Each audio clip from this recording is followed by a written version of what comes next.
Bonjour à tous, aujourd'hui nous avons donc une édition spéciale afin de promouvoir un très très beau projet dont les initiateurs sont ici présents, tout particulièrement Kayane Andreassian, Caroline Powys et Tom Keynes qui vont chacun à leur tour se présenter dans le cadre du projet Ceramics of Peace in Jerusalem. Bonjour d'abord les dames. Bonjour Caroline, bonjour Kayane. Bonjour Linda. Bonjour Monsieur Tom. Bonjour. Est-ce qu'on peut vous demander comment ce projet, de nous présenter déjà le projet et ensuite de nous expliquer la dynamique qui a engrangé cette idée et à laquelle l'ADCB, donc l'Association pour la diversité culturelle, ArtLab et également Al-Ma'amal vont collaborer, mais surtout la région de Bruxelles-Capitale qui finance très largement le projet. Oui. Caroline. Oui, donc la région de Bruxelles-Capitale a lancé un appel à projet pour la coopération dans le Sud. Et donc on a vu cet appel et on a eu très envie de répondre, connaissant Kayane qui vient de Jérusalem, Tom qui a l'habitude de travailler sur ce type de projet de coopération. Donc on a rassemblé nos forces et on l'a gagné, donc c'était très très chouette. Et donc le projet qu'on a monté, c'était de promouvoir la céramique arménienne à Jérusalem-Est, qui est une très ancienne tradition, très ancrée, et de cette façon-là de pouvoir soutenir les communautés arméniennes là-bas. À Jérusalem. Ouais. Et Tom, comment tu te retrouves dans cette histoire assez extraordinaire en fait? Oui, en fait, c'est déjà un très bon intro du projet. Mais en fait, voilà, il y avait cette opportunité de la région. Il y avait un tout petit budget potentiellement. Et voilà, moi, je connais Kayane depuis Jérusalem, où je travaillais à l'époque, genre les années 2006-2007, plus ou moins. Donc, on avait ce lien genre, on connaissait la région, la Palestine, Jérusalem. Et voilà, on a entamé une discussion. Donc, si on répond à cette demande, qu'est-ce qu'on pourrait proposer? Voilà, qu'est-ce qu'on connaît? Comment est-ce qu'on voit la région? Comment est-ce qu'on voit Jérusalem du point de vue de vivant à Bruxelles? Donc, on avait déjà, voilà, il y a un lien entre Bruxelles Jérusalem, quels sont les points communs, quelles sont les différences. Et donc, voilà, c'est une discussion qui a duré quelques semaines et ça a évolué, genre petit à petit. Qu'est-ce qu'on peut faire à Jérusalem? Et Kayane, en étant arménienne, voilà, elle connaît bien le quartier arménien, l'industrie de céramique. Et voilà, ça a évolué comme ça et donc on a identifié un besoin, ce qui est, voilà, il y a une ancienne industrie qui existe, qui a des difficultés de temps en temps, parfois pendant la guerre, pendant les guerres, disons. Voilà, il y a moins de touristes. Comment est-ce qu'ils peuvent vendre leurs produits aujourd'hui en 2024, 2025. Donc voilà, il y a le besoin du marketing, mais aussi le besoin au niveau de vraiment comment produire du carrelage ou des produits typiquement artisanaux arméniens de Jérusalem, une communauté qui est quand même en très grande difficulté, c'est-à-dire qu'elle est un peu menacée d'effacement, non pas uniquement de par le fait que les jeunes partent, mais également parce que un État qui, de plus en plus, les pousse à partir. Et ce qui est intéressant, justement, c'est de faire le lien avec Bruxelles, où Jérusalem est censé être le lieu par excellence de la diversité culturelle, ce que Bruxelles est. Et peut-être que de votre point de vue, si je m'avance, c'est vraiment de rappeler à Jérusalem son rôle à la fois historique et à la fois simplement humain. Donc, et donc, l'histoire, je suppose, n'est pas juste de vendre les céramiques des artisans arméniens de Jérusalem, mais de leur permettre de ne pas disparaître, parce que je me rappelle, il y a à peu près 15 ans, effectivement, moi j'ai découvert ces petits ateliers dans les ruelles de Jérusalem, mais c'est très silencieusement. Personne ne va vous indiquer où sont ces ateliers, personne ne va vous indiquer. Et c'est vraiment par la petite yaya qu'on a rencontrée dans la rue qui, petit à petit, va vous montrer, alors que ce sont ce sont des œuvres d'art sur pattes. Enfin, bon, j'en ai ramené pas mal. Mais c'est vraiment sauver une culture, une tradition qui, comme Kayane nous disait tout à l'heure, qui date de la fin du 19e siècle. Essentiellement un art qui vient d'Iznik et de Kütahya, donc d'Arméniens, à la fois certains en fuyant et certains en trouvant une meilleure situation à Jérusalem, qui vient donc d'Iznik et de Kütahya, qui ont un art et qui ont préservé une manière de faire qu'on ne va plus retrouver ni à Iznik ni à Kütahya, mais à Jérusalem. Et là, vous voulez le transposer aussi à Bruxelles et remettre en avant ce... Oui, donc il y a aussi toute cette question de la visibilité, effectivement, de cet art ancestral. Et effectivement, comme tu dis, de les soutenir et de leur apporter des outils pour essayer de fonctionner aussi au niveau économique, malgré le contexte. Oui. J'ai trop parlé, je vous ai... Non, pas du tout.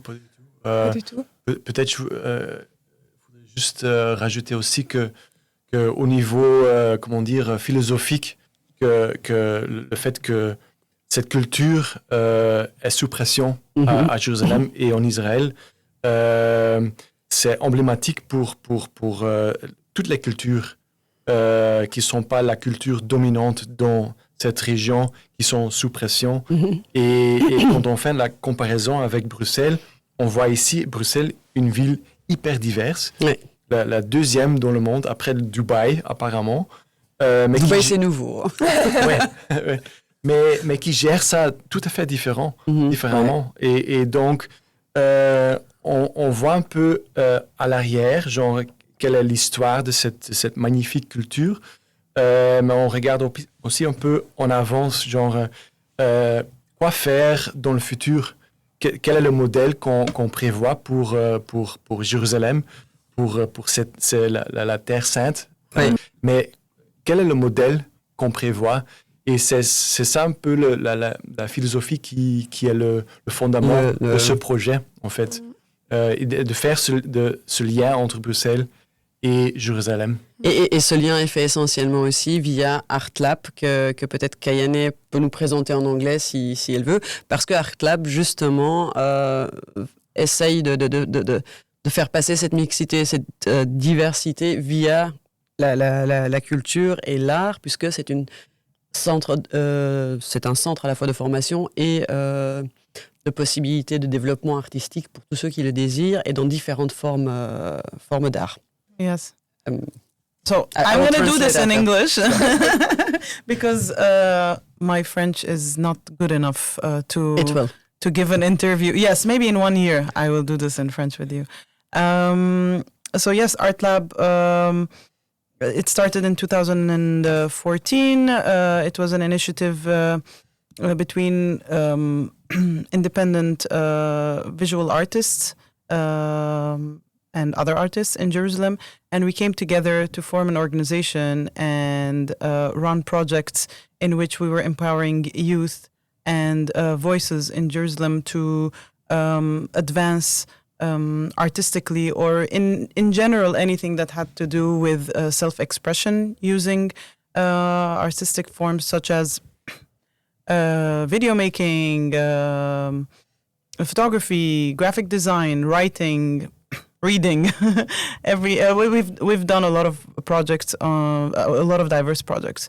So when this opportunity arose here in Brussels with Tom and Caroline, we thought, within the project we had to create. We had to put two organizations, one from Jerusalem, one from Brussels, together, and who better than ArtLab and who better than ADCB to run and collaborate on this project together. Also, ADCB being, of course, as Linda, you might know very well. Association pour la diversité culturelle en Belgique. Très bien, Voilà. très bien. I know how to say that in French, but you did it for me. It's good. And so we reached out to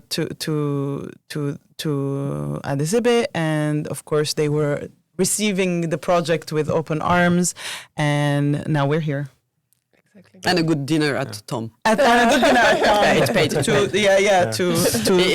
donc, to send us off. Je vais juste traduire ce que disait Kayane, c'est qu'en fait Art Lab est une initiative qui a été lancée en 2014 par un groupe d'artistes qui se sont unis pour donner pour permettre aux jeunes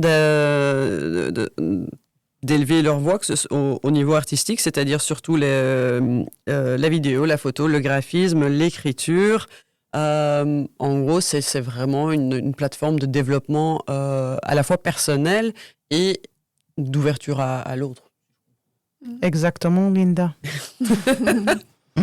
Et aujourd'hui, alors, comment on va faire pour pouvoir vous suivre, pour pouvoir savoir ce qui se passe, Oui. pour pouvoir voir les vidéos, les œuvres en fait qui vont être à la fois ramenées ici, qui vont être produites peut-être à Jérusalem, qu'on va peut-être pouvoir produire ici également, puisque le sujet est assez vaste et touche à quand même beaucoup de choses. C'est vrai. Et une composante importante du projet, c'est la visibilité. Donc vraiment faire parler de Céramique à Jérusalem et de la communauté qui vit là-bas. Donc c'est clair qu'il y aura beaucoup de communication. On a déjà un compte Instagram qui vient juste de commencer, où on va publier bientôt.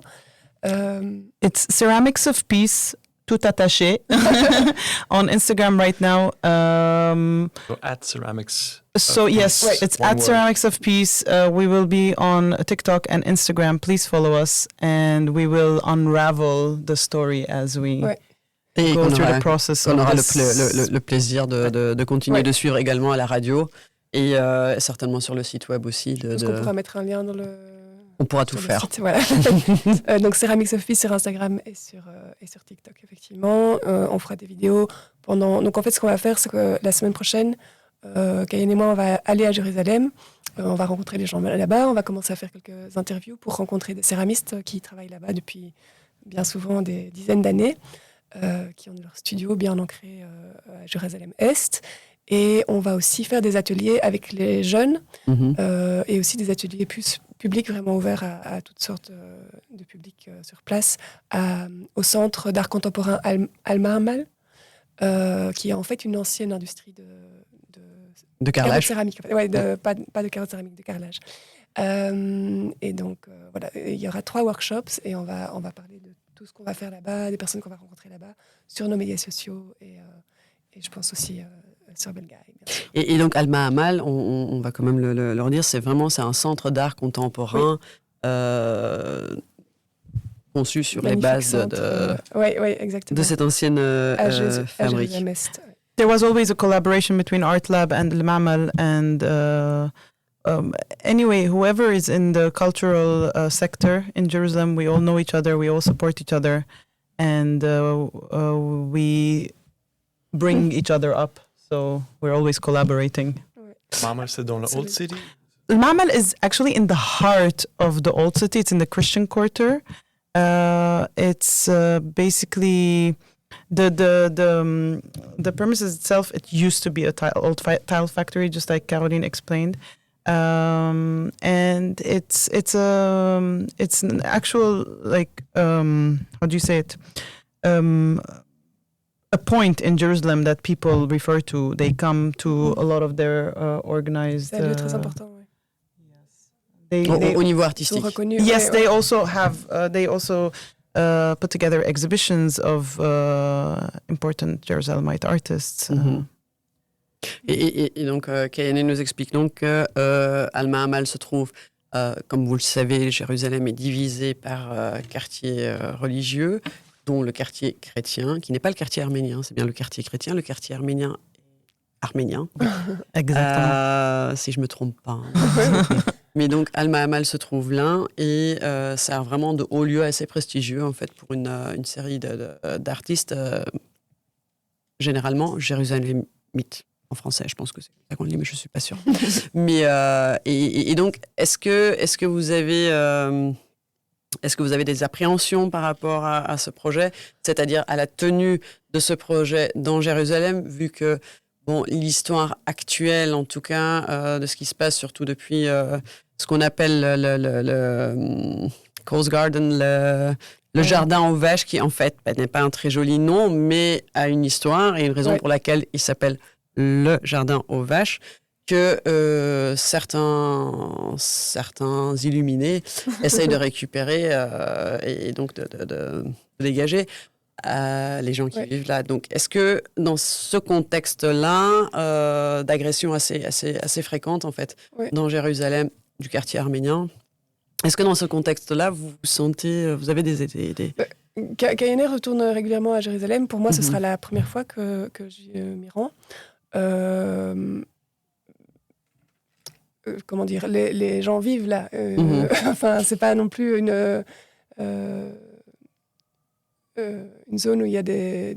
Une zone de guerre. Oui, voilà, c'est pas une zone de guerre, c'est pas Gaza. Mais c'est vrai que c'est plus en termes du droit d'exister de la communauté que les gens se sentent menacés.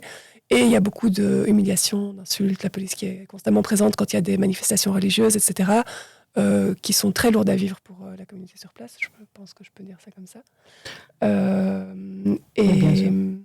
Et donc c'est vrai qu'on y va dans un contexte particulier, on y va justement aussi pour voir, écouter, témoigner. Et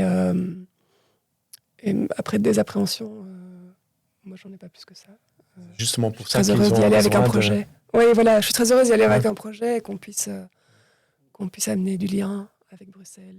Amener du lien et peut-être aussi leur montrer qu'ils ne sont pas complètement oubliés, qu'ils ne sont pas complètement abandonnés. C'était intéressant parce que pour les inscriptions aux ateliers, quelqu'un sur place nous disait en fait, qu'il y a beaucoup de gens qui avant avaient l'habitude de passer, aller faire des activités à Bethléem, en dehors de leur quartier, et que pour le moment, ils n'osent pas trop ressortir. Et donc, ils étaient très contents qu'il y ait des ateliers sur place, qu'on fasse un tour de visite, une conférence, etc. Parce qu'ils ont besoin qu'il y ait des choses qui se passent et aussi montrer qu'on accorde de l'importance, effectivement, à tout ce qu'ils vivent et tout ce qu'ils font là-bas. Donc, en fait, en gros, vous répondez quand même pas mal à un besoin existentiel dans Jérusalem et à un besoin de connaissances et d'informations ici à Bruxelles, parce que ce ne sont pas des sujets qui sont spécialement traités à la une des journaux. Et ce qui est beau, c'est de le faire via l'art et non pas via des choses un peu moins sympathiques. C'est vrai. So the idea is to create an opportunity in Jerusalem, in East Jerusalem, to create an economic boost of some sort. We decided to do that through a cultural lens. And what better than the ceramic industry of Jerusalem? But it's known that everything in Jerusalem, as diverse as it is, are all connected to each other. So you can't tell a story of economic growth without the traditions and cultural aspect of the minorities there.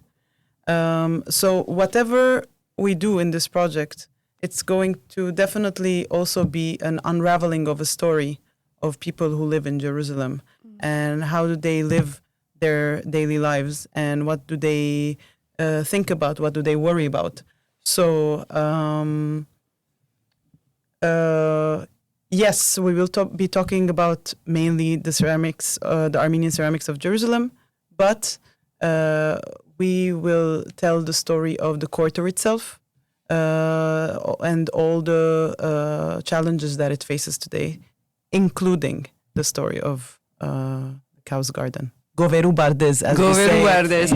Et donc, ce que Kayene nous dit très justement, c'est que il est impossible de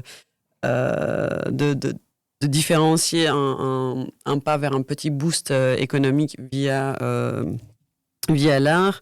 À Jérusalem, c'est impossible de le faire sans parler et sans développer les histoires, les imbrications socioculturelles des quartiers, du quartier et personnelles et historiques aussi, parce que c'est Jérusalem, 3 fois sainte, c'est pas pour rien, c'est pas une petite histoire, c'est pas une mince affaire.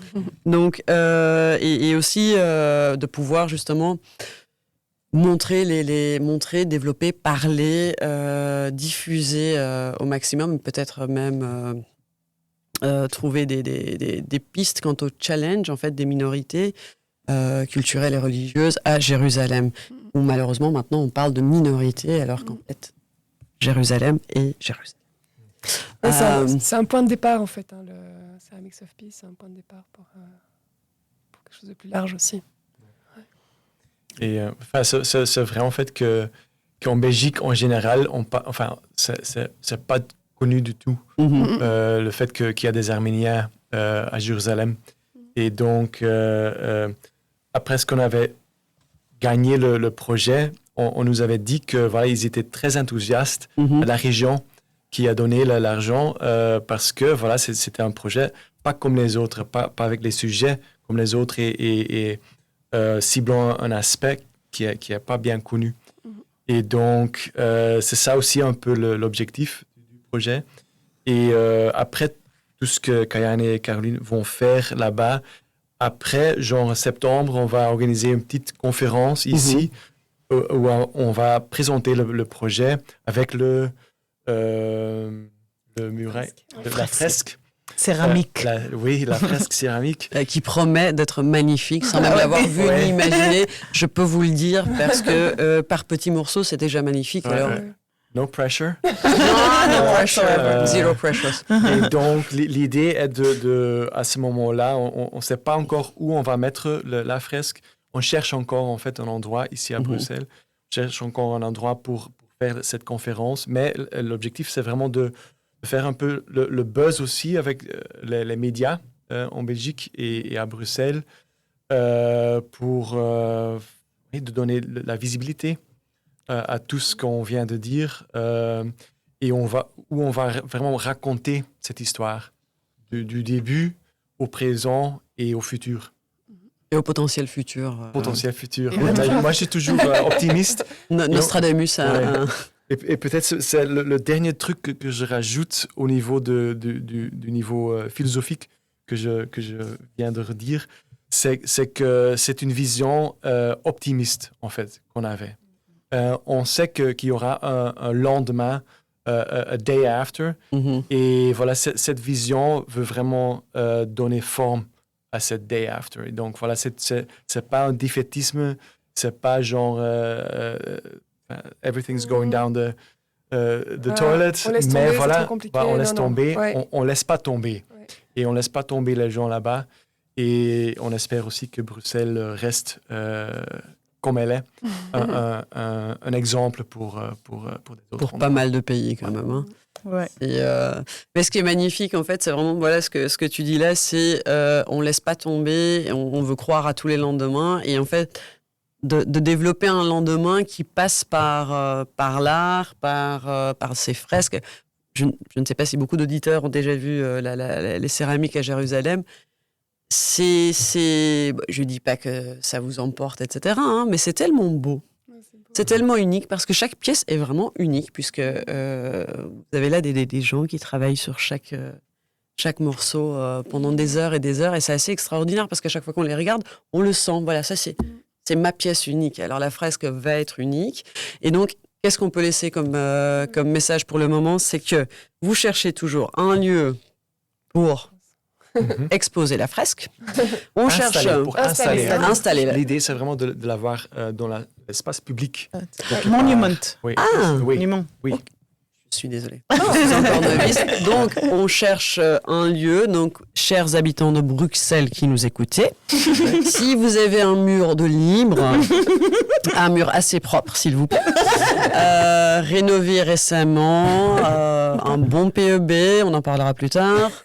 Pas trop caché. Pas trop caché, très visible, sortie de l'autoroute, sortie d'école, voilà, tout ça on prend. Donc on aimerait installer une fresque qui ferait combien de mètres? Alors on n'a pas les dimensions exactes justement parce que ça dépend un peu. On va rencontrer la ville de Bruxelles pour en parler aussi, pour voir quelles sont éventuellement leurs possibilités. Mais donc ce serait environ 1,5 sur 2 ou on ne sait pas. 1,5 sur... Enfin, voilà, c'est ce genre de format. 2 sur 2, un peu moins, un peu plus. Voilà. What we can promise is it's not another Khachkar. Ce sera très Donc, joli. voilà, ce ne sera pas un nouveau Rajkal, mais ce sera quand même assez représentatif, l'air de rien. Donc, un lieu pour vraiment... Alors, c'est pas exposer la fresque, j'ai mal compris. Donc, on va bien coller la fresque et la garder ad vitam aeternam. À bon entendeur, salut. Parce que la plus-value de vos maisons, elle va tripler, je pense. Un lieu pour la conférence et également ne pas oublier de suivre vos comptes Instagram que nous allons de toute façon faire parvenir via site web et application. TikTok, Instagram, Facebook, j'imagine. Oui. Radio. Bien sûr. Partagez, parlez-en.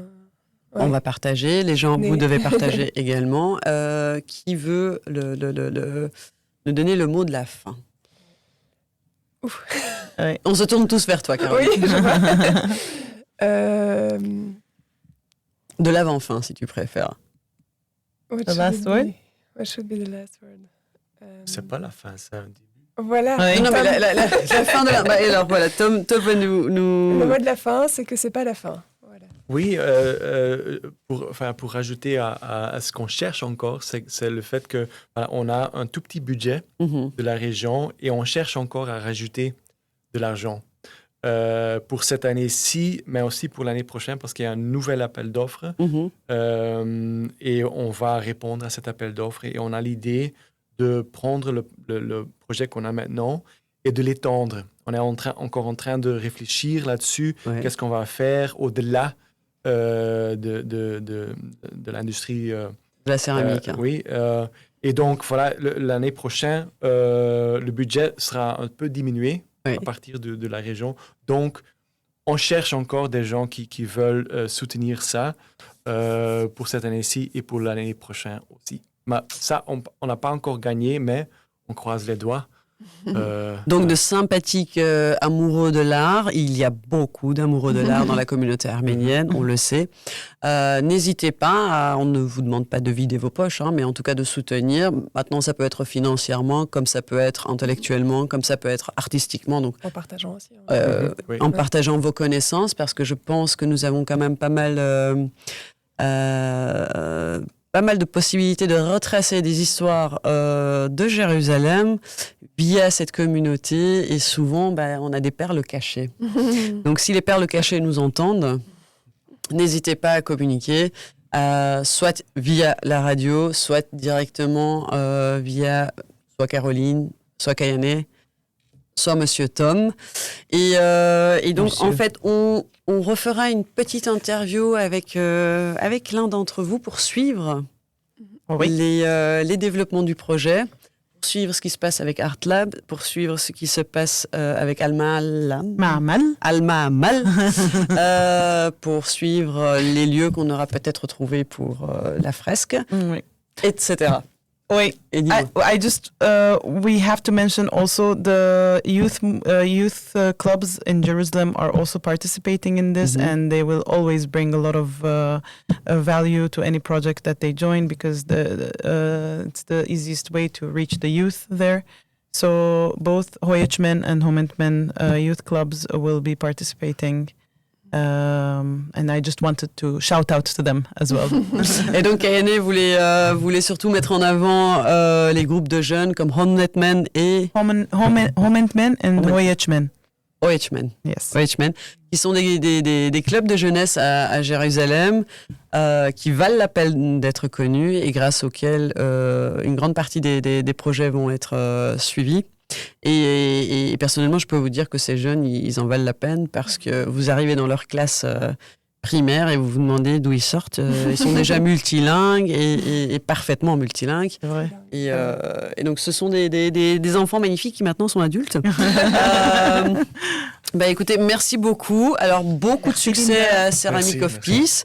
Merci Tom, merci Caroline, merci Kayane. Merci Linda. Et donc, on attend des nouvelles de nos auditeurs concernant tout le soutien potentiel ou toutes les petites lettres d'amour ou les petits mots de mise en avant du projet Ceramic of Peace. Merci. Merci Linda. Merci.